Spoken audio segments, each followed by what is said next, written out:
السلام علیکم ورحمۃ اللہ وبرکاتہ۔ عزیزان گرامی،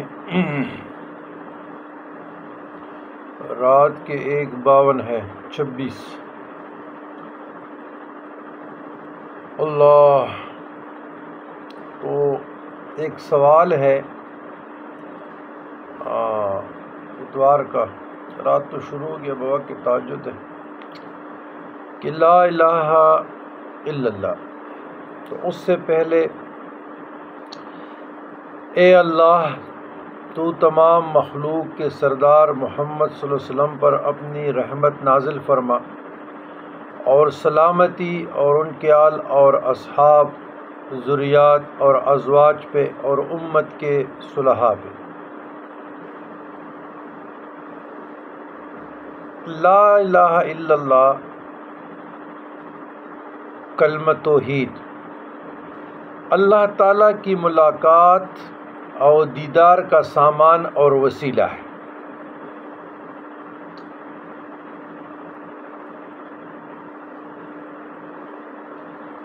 تمام اذکار اور ادعیہ کی روح، تمام اذکار، دعائیں، مناجات کی جو روح ہے وہ لا الہ الا اللہ ہے۔ اس لیے اللہ سبحانہ و تعالیٰ سے قرب کا واحد ذریعہ اور وسیلہ لا الہ الا اللہ ہی ہے۔ اس لیے حدیث قدسی میں آیا ہے، لا الہ الا اللہ حصنی فمن دخل حصنی آمن عذابی۔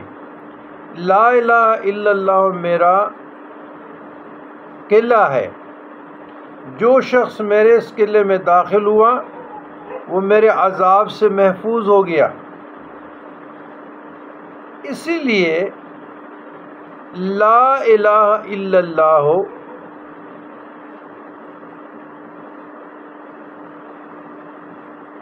مشائخ عظام، پیران عظام ابتدائی اذکار میں سالک کو تعلیم کر دیتے ہیں، اور جو لا الہ الا اللہ ہے یہ لقائے الہی کا سامان اور وسیلہ ہے۔ بزرگان دین نے لقائے الہی کے لیے، الہام الہی کے لیے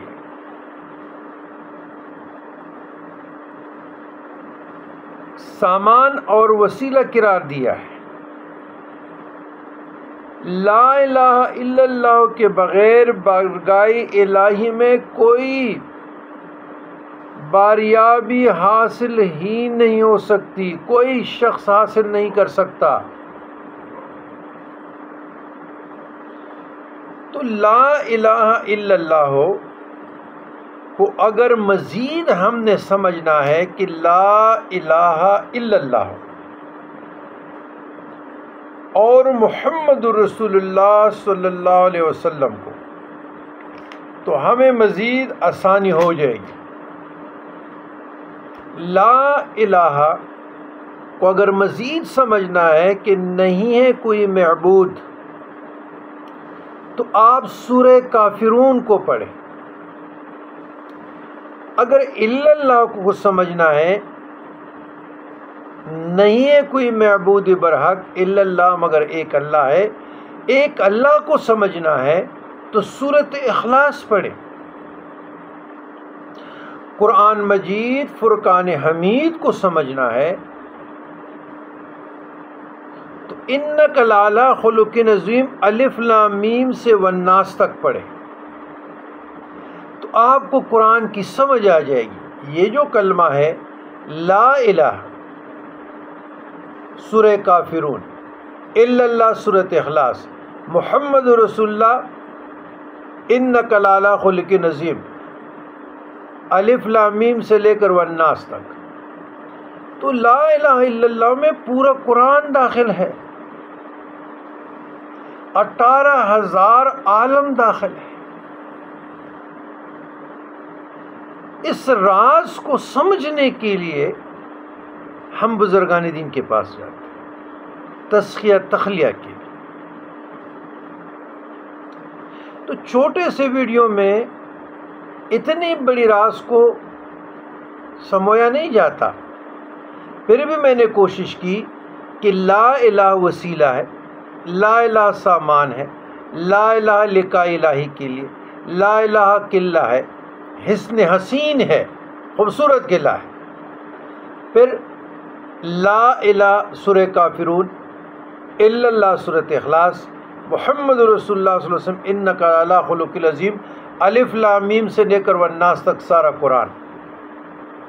تو جس نے پڑھا لا الہ الا اللہ محمد رسول اللہ، لا الہ اس نے غیر کی نفی کی، الا اللہ اس نے اللہ کی شجرہ کو بیان کیا، سورۃ اخلاص اللہ کا شجرہ ہے، اور محمد رسول اللہ صلی اللہ علیہ وسلم پڑھا، گویا کہ اس نے سارے قرآن کو پڑھا۔ تو فعلم بس خوب سوچ سمجھ کر پڑھو، انہ لا الہ الا اللہ، یہ سورہ محمد کی، بس خوب سوچ سمجھ کر لا الہ کو پڑھو، پھر الا اللہ کو پڑھو، اور ضربوں کے بعد پھر محمد رسول اللہ پڑھو۔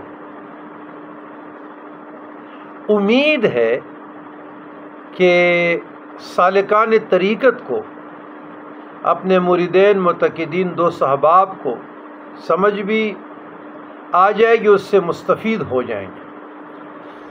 پھر لا الہ کے ذکر میں جو ہم نفی اس بات بزرگان دین کہتے ہیں، اس میں پھر فاصل الفاظ بھی آتا ہے، ذکر خفی بھی آتی ہے، ذکر تصور بھی آتا ہے، ذکر آرا بھی آتا ہے، حبس دم بھی آتا ہے، ذکر کلندری بھی آتا ہے۔ مختلف قسم کے بزرگان دین نے تجربات مشاہدات کی، اس کو نام دیے ہیں۔ اب حبس دم کیسے کریں گے، ذکر آرا کیسے کریں گے، ذکر خفی کیسے کریں گے، ذکر تصور کیسے کریں گے، ذکر فکری کیسے کریں گے، یہ تو ذکر قولی ہو گیا۔ تو اس کے لیے تو میرے خیال میں اگر ہم تصور سے پڑھے تو ایک مرتبہ بھی کافی ہے، ساری رات نکل جاتی ہے حبس دم۔ والسلام علی من اتبع الہدی۔